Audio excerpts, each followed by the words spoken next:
Nasceu rodeada de luxos inimagináveis, em um mundo de palácios dourados, vestidos de alta costura e um sobrenome que representava poder absoluto. Era filha do último Shah do Irã, Leila Pahlavi, uma princesa que tinha tudo, exceto um destino feliz. Enquanto o mundo a via como uma mulher bela e privilegiada, em seu íntimo travava uma batalha que ninguém suspeitava. Anos depois, longe de sua terra natal e de sua infância de sonhos, foi encontrada sem vida em um quarto de hotel frio em Londres. O que a levou a esse desfecho trágico? Como uma princesa do Oriente, terminou mergulhada em desespero? Hoje, exploramos a história da princesa que teve tudo e, ao mesmo tempo, nada. Além disso, na metade do vídeo, revelarei a relação que a família de Leila teve com os Onassis. Dito isso, comecemos. Primeira parte: Infância no esplendor imperial.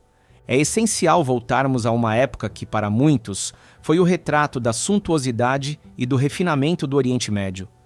Na cidade de Teherã, no coração do que então era conhecido como o Império do Shah, nasceu Leila em 27 de março de 1970. Era a quinta filha de um monarca que havia recebido o apoio do Ocidente e que aspirava a modernizar seu país a passos forçados, com a intenção de torná-lo uma referência regional. Os palácios em que a família Pahlavi vivia tinham tetos magistralmente decorados, salões amplos, onde eram oferecidos banquetes a visitantes ilustres e jardins que pareciam saídos de um conto de fadas. A arquitetura persa harmonizava com toques de vanguarda, em uma fusão que refletia a ambição de seu pai de colocar o Irã no topo do progresso mundial. Nesse contexto, a princesa Leila vivia cercada de pessoal que atendia a todas as suas necessidades. Tinha aulas particulares e recebia instrução em idiomas estrangeiros, artes e protocolo. Não faltavam as tardes de brincadeiras nos extensos pátios do palácio de Niavaran, onde corria junto a seus irmãos e se deixava encantar pelos aromas das flores que ornamentavam as fontes e canteiros. Sua mãe, Faradiba, exercia um papel muito ativo na educação dos filhos e se mostrava próxima e carinhosa. Gostava de ver a caçula da família movendo-se com a energia própria da infância, sem imaginar a sucessão de eventos que estava prestes a acontecer. O Shah via em sua filha uma personificação da esperança e da continuidade da monarquia, ainda que Leila não fosse herdeira direta do trono por ser a filha mais nova. Falava com orgulho sobre o que aquela geração poderia fazer pela grande nação persa, destacando que iriam colher os frutos da modernização que ele e seus antecessores haviam impulsionado. Leila, por sua vez, cresceu acostumada a viver no centro de cerimônias e recepções, para as quais eram convidados membros da realeza e figuras políticas de todo o mundo. Nessas ocasiões, embora ainda criança, a pequena princesa observava curiosamente os protocolos, sentindo que todo aquele esplendor fazia parte de sua realidade mais natural. No entanto, nem tudo brilhava atrás das paredes daquele palácio. À medida que avançavam os anos 70, as tensões políticas aumentavam de forma silenciosa e depois, de maneira aberta, nas ruas das principais cidades do Irã. A modernização proposta pelo Shah, sua aliança com países ocidentais e sua tendência de reprimir quem se opunha ao regime inflamavam focos de resistência. O clero conservador via com maus olhos a abertura cultural que o governo promovia. Partes da população viviam em dificuldades econômicas e denunciavam a desigualdade social. De repente, os muros que protegiam a família real começaram a rachar diante das manifestações que clamavam por mudança e pelo fim do absolutismo. Leila, ainda criança, percebia em certos corredores do palácio os rumores de discussões tensas, a chegada de relatórios com dados inquietantes e as preocupações de sua mãe. Tudo isso se infiltrava em seu universo sem que conseguisse compreender plenamente. Embora seu pai lhe sorrisse e a erguesse nos braços, o conjunto de problemas que assolava o país se transformava em um redemoinho que ameaçava arrastar tudo. Sinais sutis começaram a surgir, como o reforço da segurança do palácio e a restrição de certas aparições públicas. Enquanto Leila continuava crescendo, comemorando aniversários com bolos magníficos e recebendo presentes que qualquer criança invejaria, as ruas pegavam fogo com proclamações de descontentamento. Um abismo intransponível separava o esplendor de sua vida cotidiana da realidade que milhões de iranianos experimentavam fora dos muros reais.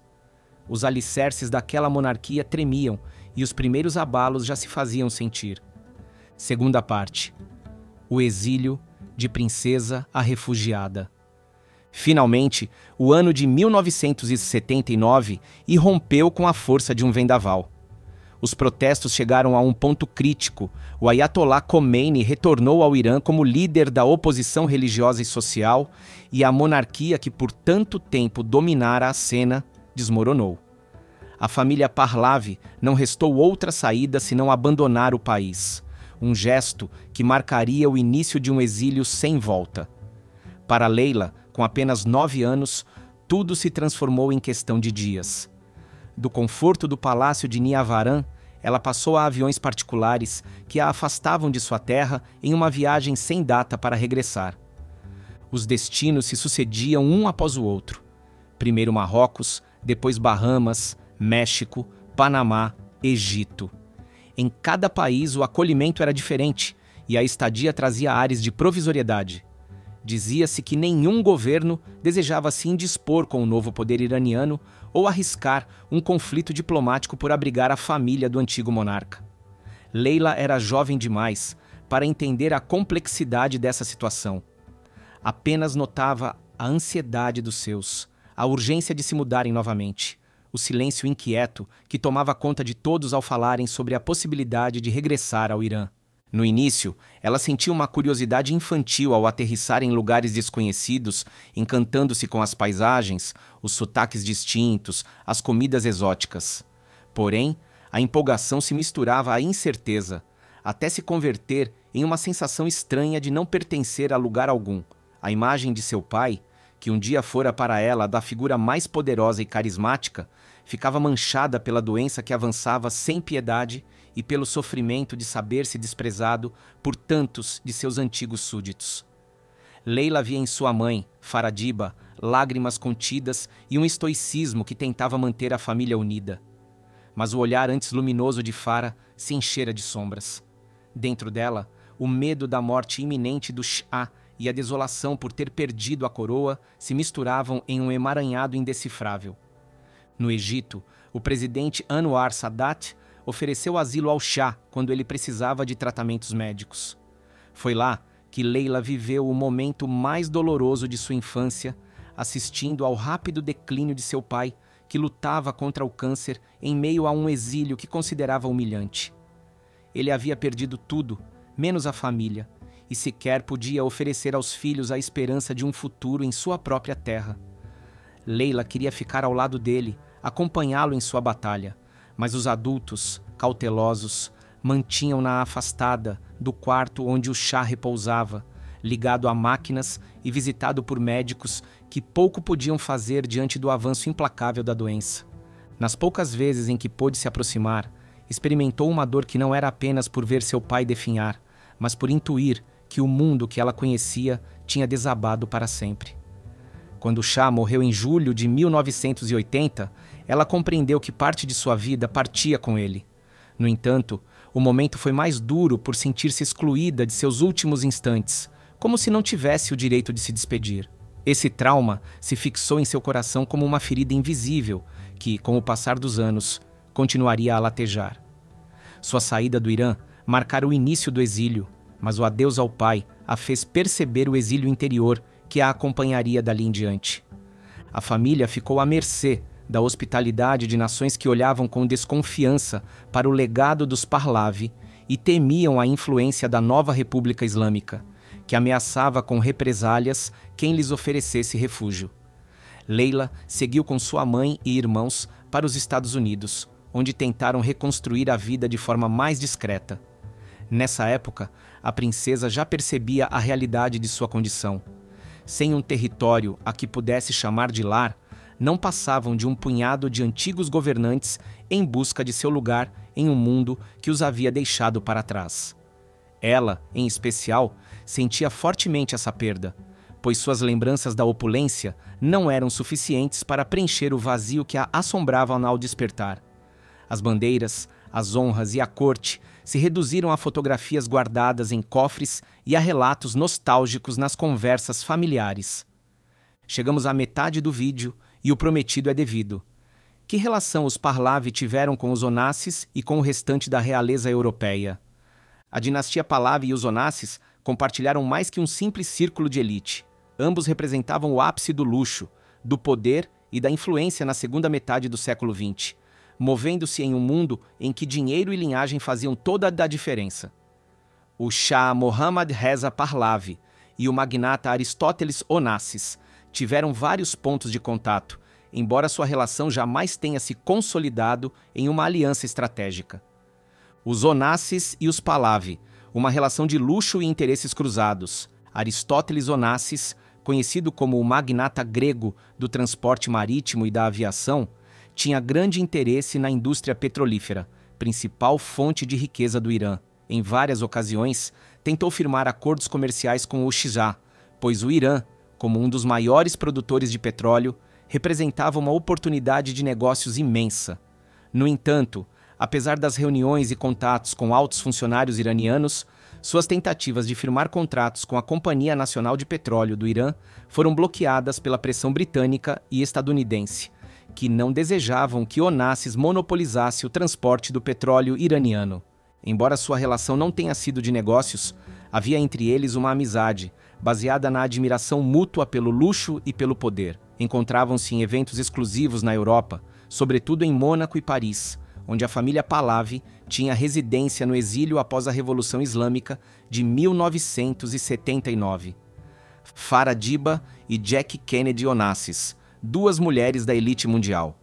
A imperatriz Farah Diba Pahlavi, esposa do Shah, também teve um vínculo com Jacqueline Kennedy Onassis, que após a morte de John F. Kennedy, casou-se com Aristóteles Onassis em 1968.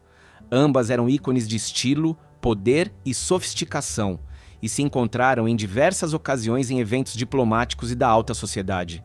Jackie Kennedy visitou o Irã nos anos 60 como primeira-dama dos Estados Unidos, demonstrando grande interesse pela riqueza cultural do país e pelos projetos artísticos promovidos por Farah, como a criação do Museu de Arte Contemporânea de Teherã.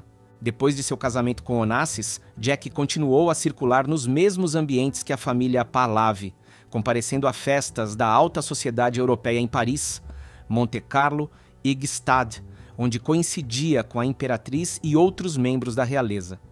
A família Pahlavi e a realeza europeia, uma conexão privilegiada. O Shah do Irã não manteve contato apenas com a família Onassis, mas também com algumas das casas reais mais influentes da Europa.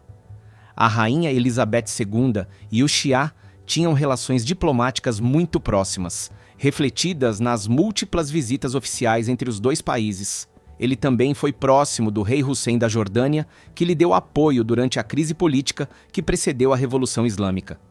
Na Espanha, o Shah e Farah Diba mantinham uma boa relação com o rei Juan Carlos I e a rainha Sofia, que os receberam em visitas de Estado. Além disso, o príncipe Rainier III de Mônaco e Grace Kelly faziam parte do seleto grupo de aristocratas e milionários com quem os Pahlavi socializavam em eventos luxuosos na Riviera Francesa. Mesmo no exílio, após a queda do Shah em 1979, a imperatriz Farah Diba encontrou na Europa um refúgio onde seu círculo de amizades reais a acolheu.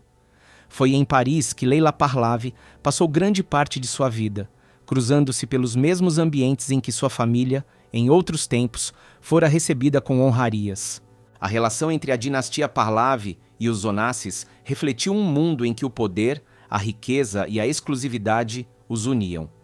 Ambos foram protagonistas de uma era dourada que terminou em tragédia. Os Pahlavi foram depostos e exilados, enquanto a família Onassis sofreu perdas irreparáveis, como a morte prematura de Cristina Onassis, filha de Aristóteles, em circunstâncias semelhantes às de Leila Pahlavi.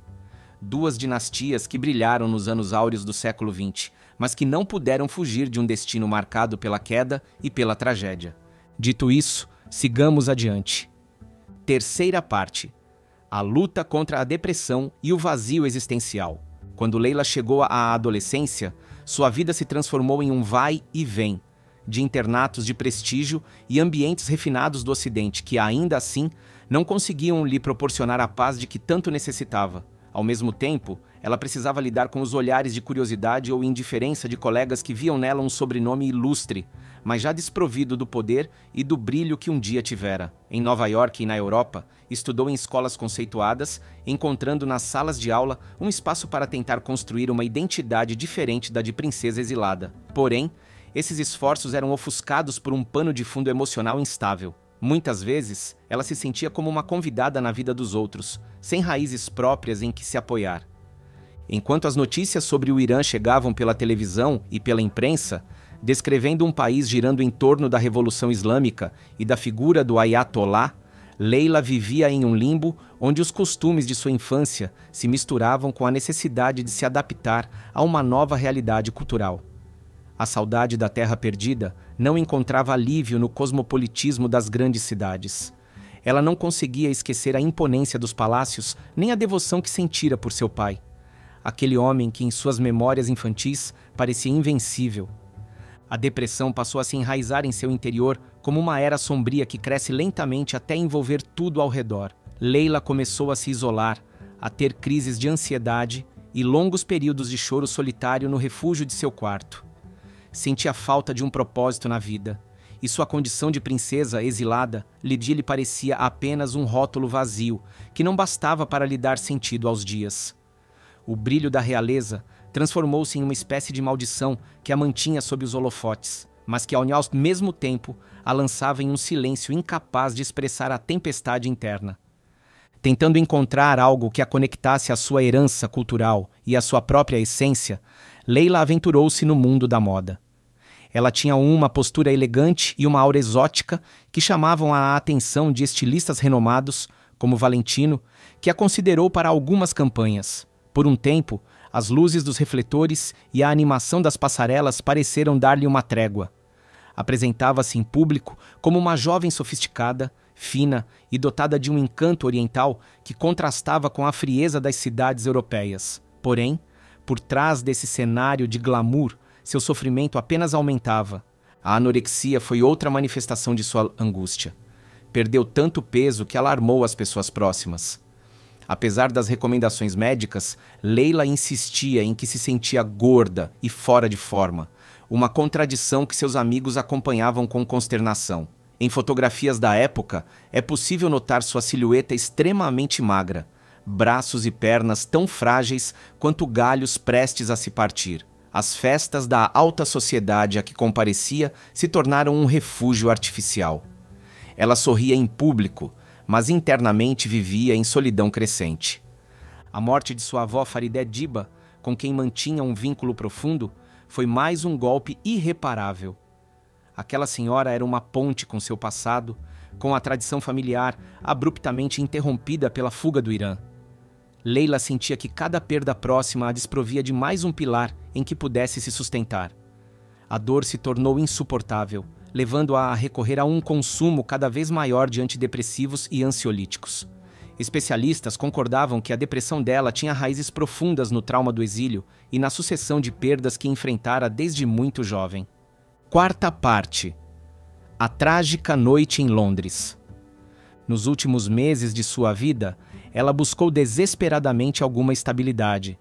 Alguns afirmavam que procurava tratamentos alternativos para a depressão, outros asseguravam que ela não conseguia se libertar dos fantasmas que a assombravam. Corria o rumor sobre seu estado de saúde mental pelos corredores das clínicas, onde chegou a se internar em Londres. Contudo, seu nome evocava um passado majestoso que contrastava com a realidade de sua condição física e emocional frágil. Em 10 de junho de 2001, a noite londrina se estendia com seu manto de luzes discretas e um clima por vezes úmido e implacável. Ninguém do círculo próximo de Leila suspeitava que aquele seria seu ponto final. Ela entrou em seu quarto e, ao fechar a porta, deixou do lado de fora um mundo que jamais soube compreendê-la totalmente. Horas depois, quando funcionários do hotel notaram sua ausência inquietante, decidiram ligar para seu quarto. O silêncio foi a única resposta. Ao abrir, encontraram o desfecho fatal de uma mulher que parecia ter esperado aquele instante havia muito tempo. Pesava cerca de 40 quilos, jazia imóvel, com o rosto pálido e as mãos quase transparentes, segurando uma imagem de outrora, a fotografia de sua família unida. O laudo posterior revelaria a overdose de barbitúricos, medicamentos que haviam se tornado parte inseparável de sua rotina. Não houve bilhetes de despedida claros, nem um gesto grandioso, apenas o eco de seu sofrimento expresso em suas olheiras e na tristeza que marcava suas feições. As correntes de sua angústia lhe roubaram a energia necessária para continuar respirando em um golpe que devastaria profundamente sua mãe e seus irmãos. Quando a notícia veio à tona, a imprensa internacional repercutiu a tragédia. Muitos se referiram a Leila como a princesa partida, a filha mais nova do Shah, que não suportou o peso do exílio e dos infortúnios que a perseguiram. Foram publicadas fotos em que aparecia de vestido de gala, exibindo a beleza e a elegância inatas que a caracterizavam, seguidas de comentários sobre sua deterioração extrema e seus repetidos esforços para encontrar um sentido para a própria existência. Um véu de pesar envolveu principalmente aqueles que testemunharam seus esforços para manter viva a alegria infantil que um dia a adornara. Seu irmão, Reza Pahlavi, lamentou profundamente o desfecho, ciente de que por trás da tragédia de sua irmã havia um contexto familiar de feridas nunca totalmente cicatrizadas. Quinta parte. Reflexão final sobre um destino impossível. A história de Leila Pahlavi se ergue como um reflexo amargo do que significa nascer na realeza e crescer sob a expectativa de encarnar um legado glorioso, apenas para se deparar depois com a realidade esmagadora da perda. Seus primeiros anos transcorreram em um palácio repleto de sorrisos e canções, onde ela acreditava que as colunas de mármore e os espelhos dourados eram sua herança inquebrantável. Mas o fio do tempo teceu para ela um destino marcado pela instabilidade política, o desenraizamento e a dor de despedidas sucessivas. Cada pessoa que se afastava de sua vida, cada fronteira que cruzava sem poder se estabelecer, aumentava a fenda que a separava de qualquer sensação de lar. O túmulo de Leila em Paris está próximo ao de sua avó e ao de seu pai, como se na morte, enfim, se tivessem reunido as distâncias que tanto a atormentaram em vida. O local tornou-se ponto de peregrinação para iranianos exilados e curiosos pela história, que deixam flores, mensagens de adeus e orações movidas pela empatia com uma mulher que padeceu até o último suspiro. Sua história é a de quem nasceu para a grandeza e viveu para a dor, de uma flor arrancada de seu jardim antes de florescer por completo. Não há tragédia maior que perder a própria essência ao longo do caminho, e talvez por isso a lembrança de Leila comova tantos corações.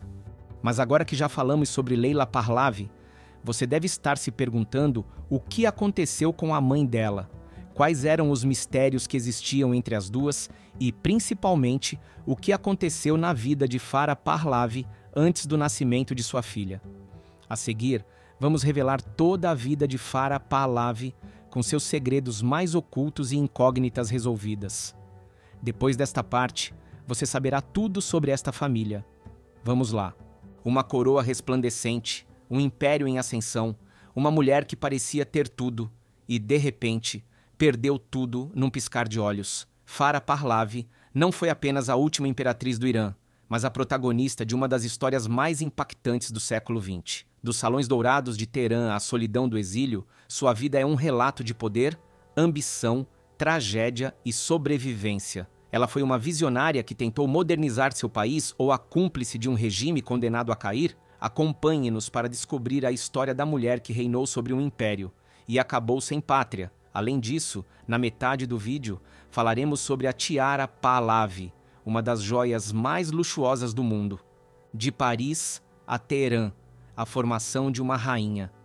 O início deste relato remonta a 1938, ano em que Farah Diba nasceu em Teherã.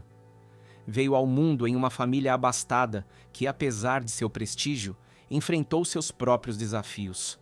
A morte prematura de seu pai deixou uma marca profunda em sua infância, tornando sua mãe o pilar fundamental que a encorajaria a ampliar horizontes e explorar além dos muros que costumavam restringir as mulheres de seu meio. Com essa determinação, Farah trilhou um caminho educacional que começaria na escola italiana de Teherã, onde aprendeu um idioma estrangeiro e assimilou novas perspectivas, e se estenderia depois até a École Spéciale d'Architecture de Paris. Ali, descobriu uma cidade imponente, berço de movimentos artísticos e culturais que a inspiraram a sonhar com projetos próprios e com a ideia de um Irã moderno. Eram anos em que a Europa e o Oriente Médio atravessavam turbulências geopolíticas. No Irã, a monarquia de Mohammad Reza Pahlavi tentava se reafirmar após as tensões da Segunda Guerra Mundial e sua relação complexa com potências estrangeiras. Ninguém imaginava então que aquela jovem dedicada aos estudos de arquitetura acabaria se transformando na imperatriz de um país estratégico, rico em petróleo e situado em um verdadeiro encruzilhada de civilizações. O destino, contudo, começou a tecer seus fios em 1959, quando Farah, de volta a Teherã, teve um encontro que selaria seu futuro para sempre. O encontro com o Shah do Irã, Mohammad Reza Pahlavi. O monarca já havia passado por 2 casamentos anteriores que não conseguiram garantir um herdeiro homem. Buscando a estabilidade de sua dinastia, o encontro com Farah soou providencial. Ela, por sua vez, sentiu-se cativada pelo carisma daquele homem que representava o poder supremo de sua nação. A química surgiu rapidamente e, após um breve namoro, o casamento real se celebrou ainda naquele mesmo ano em um evento grandioso que atraiu a atenção da imprensa internacional e dos círculos diplomáticos mais influentes. Nos jardins do palácio, cobertos de luzes e arranjos florais, anunciava-se uma nova fase que prometia mudar de forma substancial a imagem da monarquia iraniana. Com apenas 21 anos, Faradiba se tornou a 3ª esposa do Shah e assumiu a responsabilidade de dar continuidade à dinastia. Além dessa missão familiar, o país depositava grandes expectativas em seu papel. Por um lado, buscava-se projetar ao mundo a imagem de um Irã sofisticado e aberto à modernidade. Por outro, a própria Farah desejava ir além do papel tradicional de consorte e sonhava influenciar a cultura e a vida das mulheres de sua época.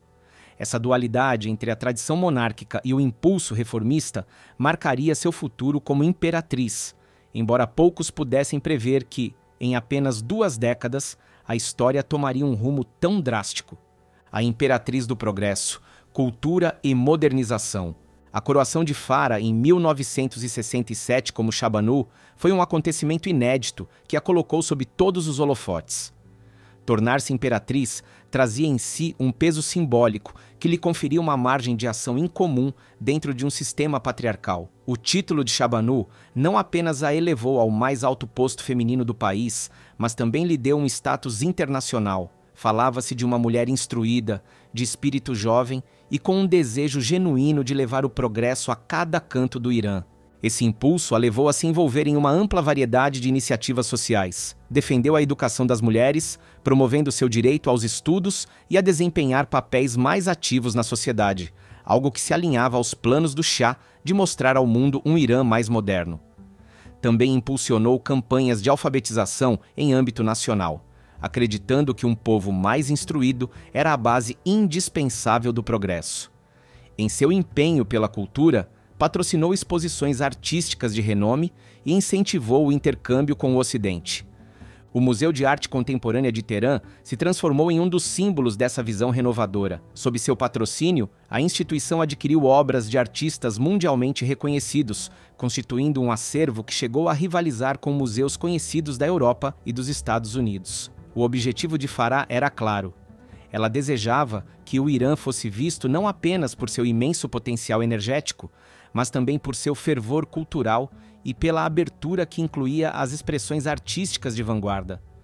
A chamada Revolução Branca, promovida por Mohammad Reza Pahlavi, também encontrou nela uma apoiadora entusiasmada. Embora idealizada principalmente pelo monarca, a revolução visava transformações sociais e econômicas por meio da reforma agrária, da expansão dos direitos das mulheres e da nacionalização de recursos estratégicos. Farah endossou especialmente a parte que tratava da emancipação feminina, consciente de que o acesso ao voto e a igualdade de oportunidades eram passos cruciais para legitimar qualquer projeto modernizador.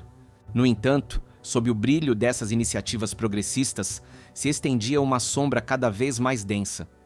O regime, embora se apresentasse ao mundo como um exemplo de desenvolvimento no Oriente Médio, mantinha práticas repressivas contra a oposição política e exercia rigorosa censura sobre esta imprensa. Muitos iranianos não se beneficiavam daquela prosperidade decorrente dos lucros do petróleo. A distância entre a elite e as classes populares aumentava, alimentando-se o descontentamento e preparando o terreno para aqueles que acusavam a monarquia de se corromper com o luxo e a superficialidade ocidental. Foram anos paradoxais para a imperatriz. De um lado, ela despontava como impulsionadora de grandes reformas culturais e sociais, que nenhuma outra consorte real havia implementado. De outro, era criticada por sua proximidade com as esferas políticas que não hesitavam em silenciar vozes opositoras. Essa tensão não afetou, num primeiro momento, sua popularidade internacional. As revistas mais influentes a apresentavam como um ícone de elegância, comparando-a a outras princesas e rainhas da Europa. Mas, no interior do Irã, o mal-estar crescia, nutrido por líderes religiosos que denunciavam a ocidentalização crescente e por intelectuais que reivindicavam verdadeiras liberdades políticas. Pois bem, chegamos à metade do vídeo. O prometido é devido. A tiara Pahlavi é uma das joias mais deslumbrantes e simbólicas da história do Irã, uma peça que encapsula o luxo e o esplendor da monarquia antes de sua queda abrupta. Foi desenhada em 1926 pela renomada casa francesa Van Cleef & Arpels, a pedido de Reza Shah, fundador da dinastia Pahlavi. Seu propósito era claro: servir como símbolo do poder real e da continuidade da monarquia persa em tempos de modernização. O design da tiara é majestoso, unindo influências europeias à grandiosidade da arte persa. Ela foi confeccionada com mais de 1.500 diamantes, entre os quais se destacam pedras de lapidação brilhante e baguete dispostas em um padrão de folhas e flores. A joia também ostenta esmeraldas e rubis de qualidade excepcional, além de uma enorme esmeralda central que chama toda a atenção. Sua estrutura, de ouro e platina, não a tornava apenas impressionante em aparência, mas também surpreendentemente leve para o seu porte. Farah Pahlavi foi a última a ostentar essa tiara em sua coroação de 1967, um evento que marcou época na história iraniana, já que pela primeira vez uma imperatriz recebia uma coroação oficial. Entretanto, seu esplendor durou pouco. Após a Revolução Islâmica de 1979, a tiara foi confiscada e passou a integrar o Tesouro Nacional iraniano, onde permanece sob a guarda do Banco Central do Irã. Seu destino é incerto, mas seu legado continua vivo na memória da história real persa. Além disso, no fim do vídeo, revelaremos a relação entre os Pahlavi e Aristóteles Onassis. Dito isso, sigamos em frente. Sombras sobre o Império, crise e revolução. O clima de insatisfação, que por muito tempo ficou reprimido, começou a se manifestar por meio de protestos importantes no final da década de 70. Nessa altura, Farah já havia dado ao Shah o herdeiro homem tão aguardado, o príncipe Reza, além de outros filhos que simbolizariam a continuidade da dinastia. Mas a estabilidade do trono não se apoiava apenas na descendência, e sim no controle político que a família real mantinha sobre o povo. E essa capacidade de controle estava sendo posta à prova como nunca antes. A ascensão de figuras como o Ayatollah Khomeini alimentou a chama da oposição popular. Denúncias de corrupção, abuso de poder e desigualdade combinaram-se à crítica religiosa contra a crescente secularização da vida iraniana. As ruas de Teherã começaram a se encher de vozes que, a princípio, exigiam reformas e, com o passar dos meses, pediam abertamente a abdicação do Shah. As manifestações se intensificaram. A tensão cresceu com episódios de violência e repressão que multiplicaram a revolta coletiva. Nesse contexto turbulento, o Shah, cuja saúde já se deteriorava em razão de um câncer linfático, se viu acuado. A confiança que antes tinha em seu poderio militar e na capacidade de sufocar qualquer levante foi se esvaindo. Uma massa cada vez mais unida exigia o fim da monarquia e acusava o regime de ter traído os princípios da Revolução Branca, convertendo-se em uma ditadura a serviço de interesses estrangeiros. Farah, testemunha privilegiada dessa situação, viveu aqueles meses finais com uma mistura de incerteza e desalento. o futuro do país e com ele o destino de sua família, balançava por um fio. Finalmente, em janeiro de 1979, a família real optou pelo exílio. Acreditando que a saída do chá pudesse acalmar os ânimos, embarcaram em um avião repleto de baús e malas, deixando para trás o lugar que por tanto tempo haviam chamado de lar. Pensaram que essa separação do Irã talvez fosse temporária. Não sabiam que, na verdade, estavam iniciando um capítulo de desterro que seria definitivo. A Revolução Islâmica explodiu com força. As imagens da multidão celebrando o retorno de Khomeini contrastavam brutalmente com as cenas daquela família real procurando refúgio em diversos países sem conseguir um abrigo duradouro. O Shah, já visivelmente doente, faleceu em 1980 no Egito. Farah se viu então sozinha, viúva, com a responsabilidade de se manter firme diante dos filhos. Esse foi o ponto final oficial da monarquia Pahlavi, pois não havia mais espaço para nenhuma tentativa de restauração. A nova República Islâmica, liderada por teocratas que rejeitavam tudo o que a coroa simbolizava, consolidava-se em Teherã.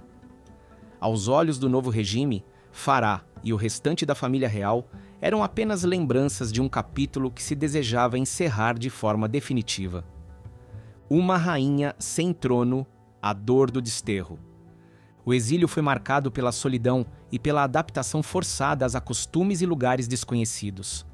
Nos primeiros anos, Farah e seus filhos migraram de um país a outro, tentando achar a estabilidade que no Irã tinha sido um dado natural.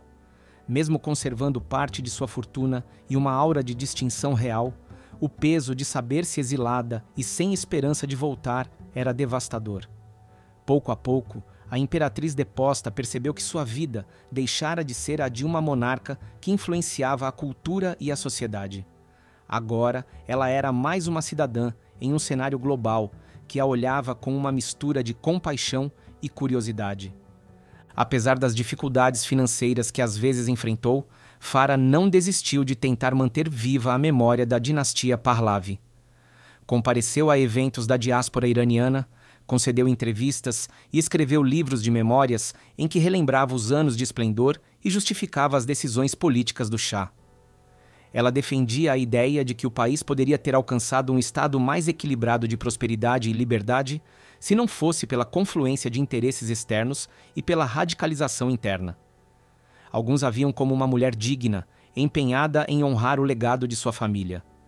Outros a acusavam de distorcer fatos e de não reconhecer os abusos cometidos pelo regime. Contudo, o maior golpe veio com a tragédia que afetou diretamente sua família. Sua filha Leila, nascida no auge da monarquia, jamais superou a pressão midiática e o desabrigo do exílio. Em 2001, tirou a própria vida em um hotel de Londres, fato que mergulhou Farah em total desesperança. Mas o infortúnio não parou aí. Em 2011, seu filho Ali Reza também se suicidou nos Estados Unidos. A imperatriz se viu de repente sem 2 de seus filhos e tomada pela pergunta se a perda do trono, a instabilidade e a falta de um senso de pertencimento teriam influenciado essas decisões trágicas. As imagens de Farah em atos de homenagem, com o olhar carregado de nostalgia, tornaram-se um símbolo da distância entre um passado de abundância e o presente cru. Ela vivia entre a França e os Estados Unidos, circulando em ambientes onde, às vezes, era venerada como a última rainha da Pérsia e, em outras, simplesmente ignorada, como alguém que já não exercia função oficial alguma. O contraste com os dias de Teherã, onde cada passo seu era observado por milhares de olhares, não poderia ser mais doloroso.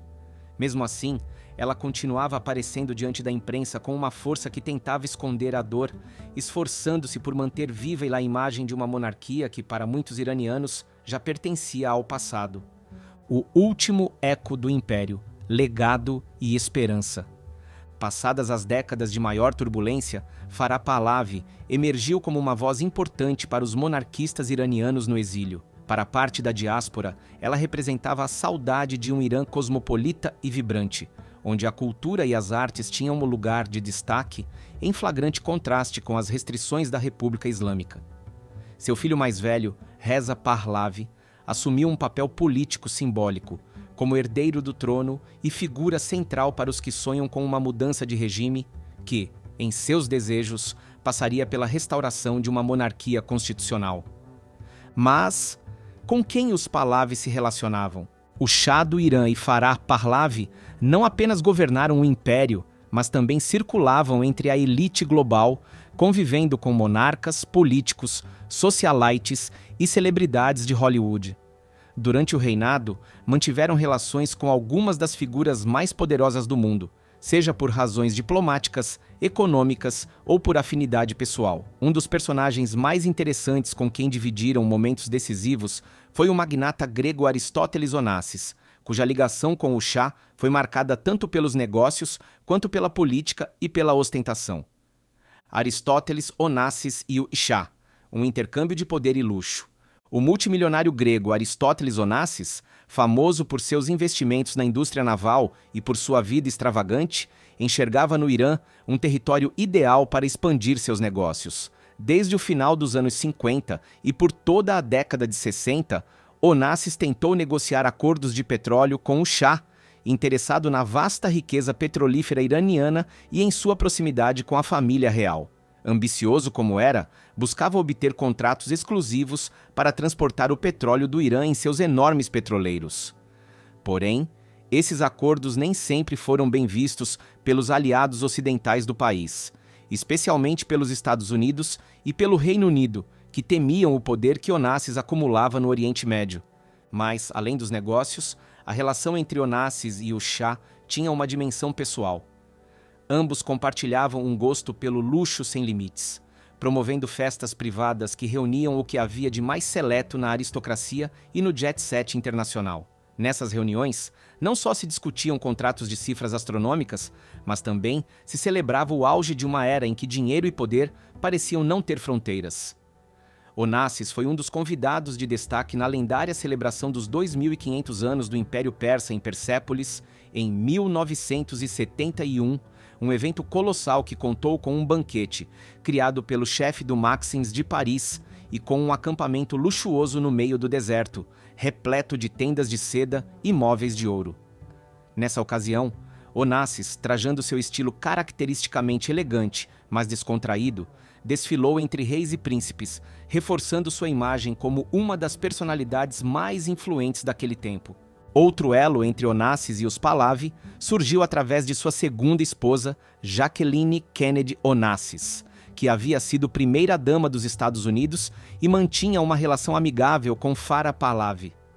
Tanto Jack quanto Farah compartilhavam um grande interesse por moda e arte, e em mais de uma ocasião se encontraram em eventos de alto escalão em Paris, onde trocavam impressões sobre a política internacional e o futuro de seus respectivos países. A relação entre Farah e Jack simbolizava a conexão entre o poder monárquico e a aristocracia política ocidental. Relações com a realeza europeia e a diplomacia internacional. Para além de sua amizade com Onassis, os Pahlavi mantinham laços estreitos com outras monarquias europeias. A rainha Elizabeth II e o príncipe Philip receberam o Shah e Farah no Reino Unido com uma recepção suntuosa em que foram debatidas alianças estratégicas e acordos econômicos. A família real britânica via no Irã um aliado importante no Oriente Médio, e o Shah admirava a estabilidade da monarquia britânica. Em 1961, a rainha Elizabeth visitou o Irã e contam que ficou impressionada com a modernização do país, ainda que tenha notado a crescente disparidade entre a riqueza da elite e a realidade do povo comum. Os laços com a realeza espanhola também eram significativos. O rei Juan Carlos e a rainha Sofia nutriam uma relação próxima com os Pahlavi, tanto antes quanto depois da Revolução. Durante o exílio de Farah, a Espanha foi um dos países onde ela encontrou abrigo temporário, graças à hospitalidade da família real espanhola. Até hoje, Farah visita a Espanha e mantém contato com os círculos aristocráticos de Madrid. Outro monarca com quem o Shah mantinha uma relação especial era o rei Hussein da Jordânia. Ambos compartilhavam a visão de um Oriente Médio modernizado e ocidentalizado, embora suas abordagens diferissem. Enquanto o Shah apostava em uma revolução industrial e cultural, Hussein da Jordânia buscava equilibrar a tradição com a modernização. Apesar das diferenças, eles mantinham uma aliança política e pessoal sólida. Hollywood e a cultura ocidental. Além da aristocracia e da política, a família Pahlavi também cultivava proximidade com grandes estrelas de Hollywood. Elizabeth Taylor e Richard Burton foram convidados para eventos em Teherã e jantaram com os Pahlavi em ocasiões privadas. Andy Warhol, o célebre artista pop, ficou fascinado por Farah e chegou a pintar um retrato da imperatriz, consolidando seu status como uma das mulheres mais glamorosas de seu tempo. Os eventos promovidos pelos Pahlavi eram um verdadeiro desfile de astros, e personalidades como Frank Sinatra, Marlene Dietrich e Kirk Douglas marcaram presença em recepções nos palácios reais. Para muitos em Hollywood, o Irã era uma parada exótica e fascinante, onde a opulência dos Pahlavi contrastava com o enigma da cultura persa. À medida que o clima político no Irã se tornava mais tenso na década de 70, essas relações com a elite mundial passaram a simbolizar o distanciamento da monarquia em relação à realidade do povo iraniano. Enquanto Farah e o Shah compareciam a jantares com a realeza europeia e assinavam contratos com magnatas como Onassis, o descontentamento crescia no país. A ostentação de celebrações como a de Persépolis e a proximidade com bilionários ocidentais fizeram com que a monarquia parecesse alheia às necessidades de sua população. O exílio do Shah e de Farah, em 1979, pôs fim a essa era de alianças com a elite global. Enquanto alguns de seus antigos aliados, como o rei Hussein, tentaram ajudá-los, outros, como os Estados Unidos, lhes viraram as costas.